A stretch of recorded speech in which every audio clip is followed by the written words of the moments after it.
各位你好，我今日介紹嘅呢就係海帶節瓜蝦仁湯。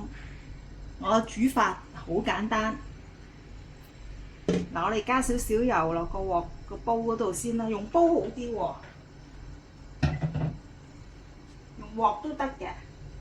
咁首先我加少少蝦仁，蝦仁呢我大約呢都係放10零粒就夠㗎啦。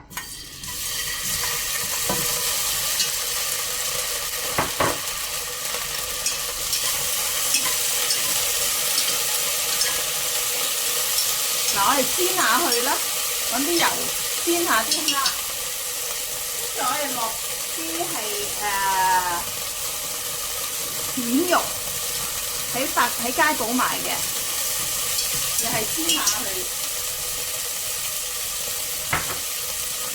跟住我浸咗啲瑤柱，洗咗浸咗噶啦。咁我哋連皮啲水咧一齊擺落去，咁就一齊咁樣滾一滾佢。嗱，聞到好香喎啲味道，跟住咧我就加啲滾水落去啦，大約1湯碗咁就夠噶啦。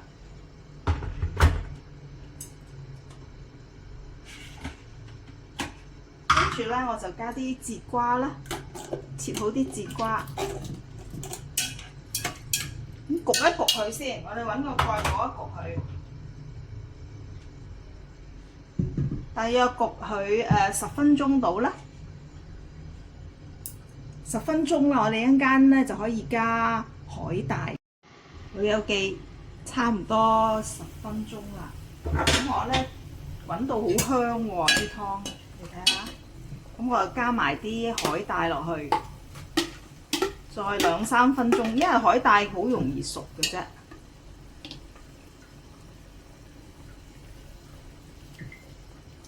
加咗海帶之後咧，我順便加埋1匙羹鹽啦，半匙羹得㗎啦，都唔使太鹹。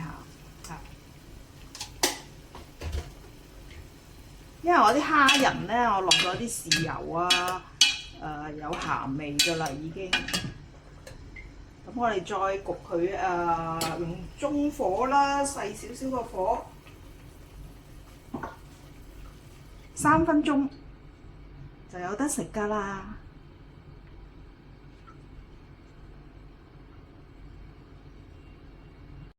老友記，呢個湯10零分鐘就煮好㗎啦，夏天係最適合嘅。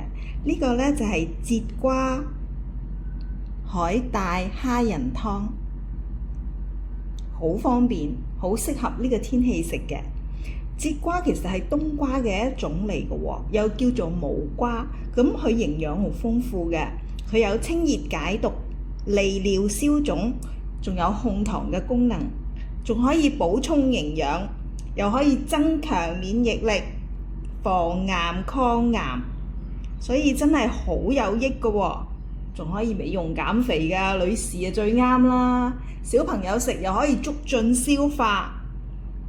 咁所以呢，係好多人都中意食同埋適宜食個噃，你可以攞嚟炒啦、燉啦，好似我咁滾湯都得㗎。老友記，係好容易嘅。今次我呢個呢，我仲落埋海帶，海帶夏天食就最啱㗎啦。蝦仁啦，貝類啦，嗰啲乾貨嚟嘅，仲有落啲蜆落去，咁同埋落幾片薑啦。所有滾湯啊、煲老火湯都要落啲薑㗎喎。老友記，快啲煲返過嚟飲啦，好鮮甜㗎！如果鍾意我呢條片嘅，記得 like、subscribe 同埋 share 啊！OK，拜拜，下次有靚湯再介紹你哋啊！